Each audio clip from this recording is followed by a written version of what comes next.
ಪಾಕಿಸ್ತಾನದಲ್ಲಿ ಕ್ಷಣ ಕ್ಷಣಕ್ಕೂ ಕೂಡ ಆತಂಕ ಎದುರಾಗ್ತಾ ಇದೆ. ಭಾರತದ ಪ್ರತಿ ದಾಳಿಗೆ ತತ್ತರಿಸಿ ಹೋಗಿದೆ ಪಾಕಿಸ್ತಾನ. ಈ ಕ್ಷಣಕ್ಕೂ ದಿನಗಳನ್ನ ಆತಂಕದಲ್ಲೇ ಕಳೀತಾ ಇದೆ.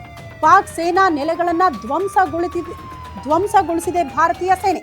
ಪಾಕಿಸ್ತಾನದ ಇಸ್ಲಾಮಾಬಾದ್ ಏರ್ಪೋರ್ಟ್ ಬಂದ್ ಆಗಿದೆಯಂತೆ.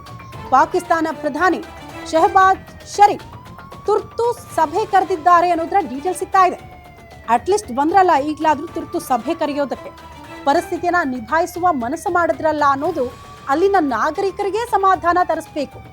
ಬಟ್ ಏನೇ ಇದ್ರೂ ಕೂಡ ಅವರ ಬತ್ತಳಿಕೆಯಲ್ಲಿರುವುದು ಶಕ್ತಿಶಾಲಿ ಶಸ್ತ್ರಾಸ್ತ್ರಗಳೆಲ್ಲ ಬದಲಾಗಿ ಹೇಡಿತನದ ಶಸ್ತ್ರಾಸ್ತ್ರಗಳು, ಹೇಡಿತನದ ಪ್ಲಾನಿಂಗ್ಗಳು, ಅದು ನಾಗರಿಕರ ಮೇಲೆ ಟಾರ್ಗೆಟ್ ಮಾಡಿಕೊಂಡು ದಾಳಿ ಮಾಡೋದು. ಅದನ್ನ ಬಿಟ್ರೆ ಈ ತುರ್ತು ಸಭೆಯಲ್ಲಿ ಇನ್ನೇನಾಗುತ್ತೆ ಅಂತ ವಿಚಾರಗಳ ಚರ್ಚೆ ಆಗಬೇಕಷ್ಟೇ.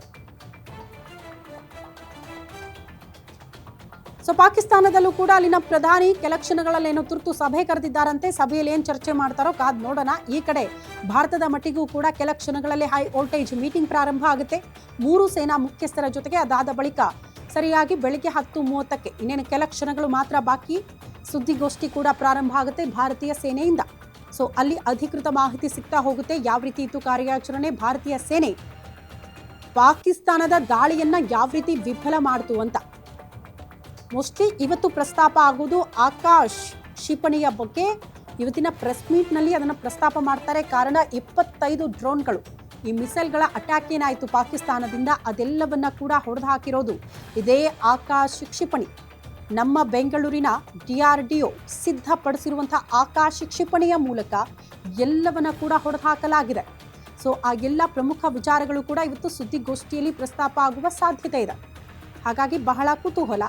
ಪಾಕಿಸ್ತಾನದ ಬಿಡಿ, ಮೋಸ್ಟ್ಲಿ ತುರ್ತು ಸಭೆ ಇದೆಲ್ಲವನ್ನ ತಹಬದಿಗೆ ತರೋದು ಹೇಗೆ, ಭಾರತದಿಂದ ಬಚಾವಾಗೋದು ಹೇಗೆ, ಭಾರತೀಯ ಸೇನೆ ದಾಳಿಯಿಂದ ತಪ್ಪಿಸ್ಕೊಳ್ಳೋದು ಹೇಗೆ, ನಮ್ಮ ಪ್ರಾಣ ಉಳಿಸ್ಕೊಳ್ಳೋದು ಹೇಗೆ, ನಮ್ಮ ಪ್ರದೇಶಗಳನ್ನ ಉಳಿಸ್ಕೊಳ್ಳೋದು ಹೇಗೆ, ಮೋಸ್ಟ್ಲಿ ಈ ವಿಚಾರಗಳು ಚರ್ಚೆ ಆಗಬೇಕು. ಅದನ್ನ ಬಿಟ್ರೆ ಇನ್ನೇನೋ ದಾಳಿ ಮಾಡಿಬಿಡ್ತೀನಿ, ಇನ್ನೇನೋ ಪ್ರತೀಕಾರ ತೀರಿಸ್ಕೊಂಡು ಬಿಡ್ತೀನಿ, ರಕ್ತಕ್ಕೆ ರಕ್ತ ತರ್ತೀನಿ, ಜೀವಕ್ಕೆ ಜೀವ ತರ್ತೀನಿ ಅನ್ನೋದೆಲ್ಲ ಸುಳ್ಳು ಮಾತು.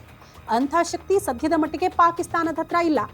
ಹಾಗಾಗಿ ಈ ತುರ್ತು ಸಭೆಯಲ್ಲಿ ಮೋಸ್ಟ್ಲಿ ಅದೇ ಆಗಲೇ ತೋರಿಸ್ತಾ ಇದ್ವಲ್ಲ, ಅನ್ಯ ಮಾರ್ಗವನ್ನ ಕಂಡುಕೊಳ್ಳುವ ಪ್ರಯತ್ನವನ್ನ ಪಾಕಿಸ್ತಾನ ಮಾಡಿದ್ರು ಕೂಡ ಆಶ್ಚರ್ಯ ಪಡಬೇಕಾಗಿಲ್ಲ ಅಂತ. ವಿಶ್ವದ ಮುಂದೆ ಕಣ್ಣೀರು ಹಾಕೋದು, ವಿಕ್ಟಿಮ್ ಕಾರ್ಡ್ ಪ್ಲೇ ಮಾಡೋದು, ಅಯ್ಯೋ ಪಾಪ ಅನ್ನಿಸ್ಕೊಳ್ಬೇಕು, ಅಂಥ ದಾರಿಗಳನ್ನ ಹುಡುಕ್ಬೇಕಷ್ಟೆ. ಅದನ್ನ ಹೊರತುಪಡಿಸಿ ಯುದ್ಧ ಮಾಡಿ ಗೆಲ್ಲುವುದೆಲ್ಲ ಸುಳ್ಳು ಮಾತು.